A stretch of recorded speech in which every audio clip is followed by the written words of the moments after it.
శంతన మహారాజు సత్యవతిని వివాహం చేసుకున్న కొంతకాలమునకు వారికి చిత్రాంగదుడు, విచిత్రవీరుడు అనే ఇద్దరు కుమారులు జన్మించారు. వారు బాలురుగా ఉండగానే వారిద్దరూ పెద్దవారయ్యే వరకు రాజ్యభారాన్ని మరియు వారి సంరక్షణ బాధ్యతను భీష్ముడికి అప్పగించి శంతన మహారాజు కన్నుమూశారు. భీష్ముడు తన తండ్రికి ఉత్తరక్రియలు జరిపించి తన ప్రతిజ్ఞకు కట్టుబడి చిత్రాంగదుడికి పట్టాభిషేకం చేసి పరిపాలనా బాధ్యతను తాను నిర్వర్తించాడు.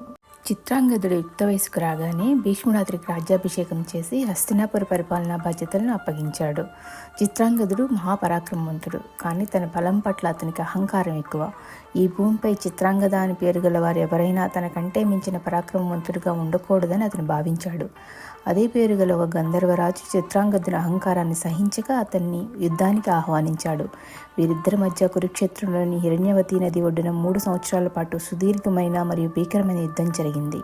ఆ యుద్ధంలో చివరికి గంధర్వరాజు మాయా యుద్ధం చేసి చిత్రాంగదుడిని సంహరించాడు. చిత్రాంగదుడు అవివాహితుడిగా సంతానం లేకుండానే మరణించడంతో అతని తమ్ముడైన విచిత్రవీరుడు హస్తినాపురానికి రాజు అయ్యాడు. విచిత్రవీరునికి వివాహం జరిపించడానికి భీష్ముడు కాశీరాజు కుమార్తెలైన అంబ, అంబిక, అంబాలికలను వారి స్వయంవరం నుండి తీసుకువచ్చాడు. అంబ మనసులో సాల్వ మహారాజును వరించిన విషయం తెలిసి భీష్ముడు ఆమెను గౌరవంగా సాల్వుని వద్దకు పంపాడు. కానీ భీష్ముని చేతులు ఓడిపోయిన సాల్వుడు వేరొకరు అపహరించిన స్త్రీని తాను స్వీకరించడని ఆమెను తిరస్కరించడంతో అంబ తిరిగి హస్తినాపురానికి వచ్చి భీష్ముడిని తన వివాహం చేసుకోమని కోరింది. కానీ భీష్ముడు తన బ్రహ్మచర్య ప్రతిజ్ఞ కారణంగా నిరాకరించాడు.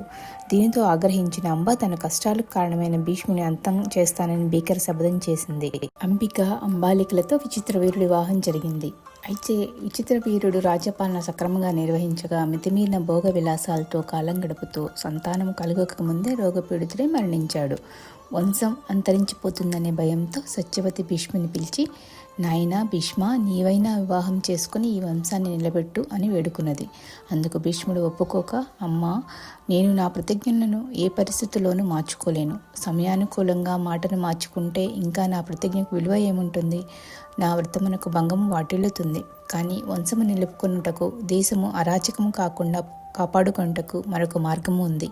పూర్వం పరశురాముడు క్షత్రియులందరినీ హతమార్చినప్పుడు వారి భార్యలు బ్రాహ్మణోత్తముల ద్వారా సంతానం పొంది తమ వంశాలను నిలుపుకున్నారు.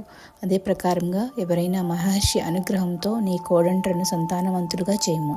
ఇంతకన్నా మరో మార్గము లేదు అని చెప్పగా సత్యవతి సమ్మతించింది. సత్యవతి పడవ నడిపే రోజుల్లో పరాశర మహర్షి వల్ల ఆమెకు వేదవ్యాసుడు జన్మించాడు. వ్యాసుడు పుట్టిన వెంటనే పెద్దవాడై తపస్సు చేసుకోవడానికి అడవులకు వెళ్తూ, అమ్మ, నీకు ఎప్పుడు ఏ అవసరం వచ్చినా నన్ను తలుచుకో, వెంటనే నీ ముందు ఉంటాను అని తల్లికి మాట ఇచ్చి వెళ్ళాడు. సత్యవతి అది గుర్తుకు తెచ్చుకొని భీష్మునితో వ్యాస మహర్షి ద్వారా ఈ వంశాన్ని నిలబెడితే బాగుంటుందేమో అన్నది.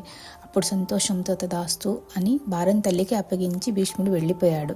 అప్పుడు సత్యవతి తన కొడుకైన వ్యాసుని తలుచుకుంది. మరుక్షణమే వ్యాసుడు అక్కడ ప్రత్యక్షమయ్యాడు.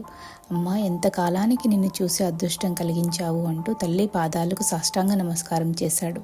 సత్యవతి తన కొడుకును ప్రేమగా దగ్గరకు తీసుకొని యోగక్షేమాలు అడిగి కూర్చోబెట్టింది. ఆ తర్వాత సత్యవతి భీష్మ ప్రతిజ్ఞ మొదలు జరిగిందంతవి వ్యాసమహర్షికి వివరించింది. నాయనా, నీ మరదళ్లను స్వీకరించి వారికి పుత్ర సంతానం కలిగేలా చేసి ఈ వంశాన్ని నీవే నిలపాలి. ఈ కార్యము నీ వల్లనే జరగాలి అని వ్యాసుని అభ్యర్థించింది. వ్యాసుడి తల్లి ఆజ్ఞను శిరసావహించి సరే అని ఒప్పుకున్నాడు. పురాతన ధర్మశాస్త్రాల ప్రకారం ఒక స్త్రీకి తన భర్త మరణించినప్పుడు లేదా భర్తకు సంతానోత్పత్తి సామర్థ్యం లేనప్పుడు వంశం అంతం కాకుండా ఉండడం కోసం అనుసరించే పద్ధతిని నియోగం అంటారు. ఈ విధంగా కురువంశాన్ని నిలబెట్టడానికి సత్యవతి ఈ నియోగ పద్ధతిని ఎంచుకుంది.